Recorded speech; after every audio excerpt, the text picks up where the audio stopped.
அனைவருக்கும் வணக்கம். நாம இன்னைக்கு பப்பாளி பழம் எப்படி வெட்டுறதுன்னு காட்ட போறேன். ஸோ எப்பயுமே பப்பாளி பழம் வாங்கும்போது நாட்டு பழம் வாங்கி சாப்பிடுங்க. அதாவது கொட்டை இருக்கிற பழத்தா பார்த்து வாங்கி சாப்பிடுங்க. கடையில கேளுங்க. கொட்டை இருக்கிற பழமா, கொட்டை இல்லாத பழமா? ஏன்னா கொட்டை இருக்கிற பழம் சாப்பிட்டீங்கன்னா நல்ல ஸ்ட்ரென்த் இருக்குன்னு சொல்லுவாங்க. நாட்டுக்காயின்னு சொல்லுவாங்க.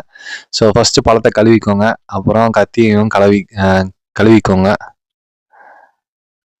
So okay. இப்ப நாம பழத்த வெட்ட போறோம். ஸோ ஆக்சுவலா பப்பாளி பழம் கட் பண்றதுக்கு முன்னாடி ஒவ்வொருத்தங்க பார்த்தீங்கன்னா, தோல்லாம் சீவிடுவாங்க. பட் நான் வந்து உடனே சாப்பிடணும் அப்படிங்கிறதுக்காக தோல் சீவிட்டு இருந்தா டைம் ஆயிடும். அதனால நான் தோல் சீவல. சும்மா லைட்டா அப்படியே கட் பண்ணி அப்படியே சாப்பிட போறேன். பட் ஆனா அந்த தோல் சாப்பிட போறதில்ல நாம. ஓகேங்களா? ஸோ பாருங்க. ஸ்ட்ரைட்டா ஒரு கோடு போட்டுருக்கோங்க. கட் பண்ணிக்கோங்க.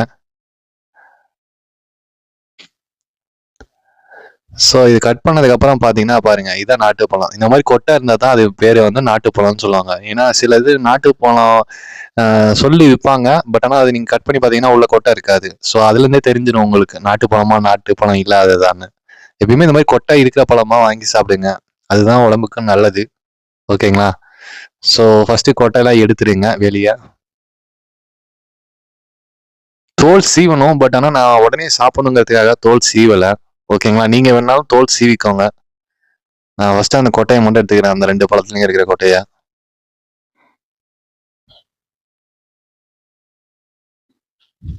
பார்த்தீங்கன்னா, நெறைய கொட்டை இருக்கும் நாட்டு பழத்துல. பழம் ஃபுல்லா கொட்டையா தான் இருக்கும்னு வச்சுக்கோங்களேன்.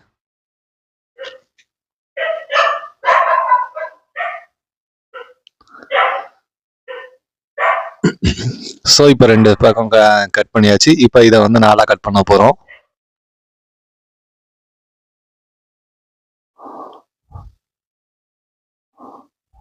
ஸோ கட் பண்ணும்போது பார்த்து கட் பண்ணுங்க. கைய கீது கட் பண்ணிக்காதீங்க.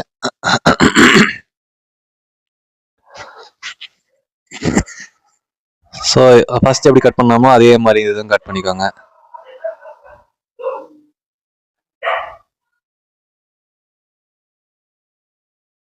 இந்த மாதிரி ஒன்று கட் பண்ணிக்கோங்க. ஆக்சுவலா சின்ன சின்ன பீஸா கட் பண்ணிக்கோங்க. இதுக்கப்புறம் சின்ன சின்ன பீஸா கட் பண்ணிக்கோங்க. பட் நான் வந்து அப்படியே தான் சாப்பிட போறேன். ஏன்னா தோல் சீவல நானு. அதனால வந்து ஃபுல்லா சாப்பிட முடியாது. அந்த மேல இருக்கிறது பார்த்தீங்களா? அத மட்டும் தான் அப்படியே சாப்பிட்டுருவோம். தோல் சீவிட்டீங்கன்னா நீங்க ஃபுல்லா சாப்பிட்டுக்கலாம். எப்பயுமே நீங்க தோல் சீவி கட் பண்ணி சாப்பிடுங்க. அதுதான் பெஸ்ட்டு. பட் நான் இப்போ உடனே சாப்பிடணும் அப்படிங்கிறதுனால தோல் சீவல நானு. தோல் சீவறதுக்கு கொஞ்சம் நேரம் ஆகும் ஆனா. ஸோ இதுதான் நான் கட் பண்ண வச்சிய papaya. So thank you for watching this video.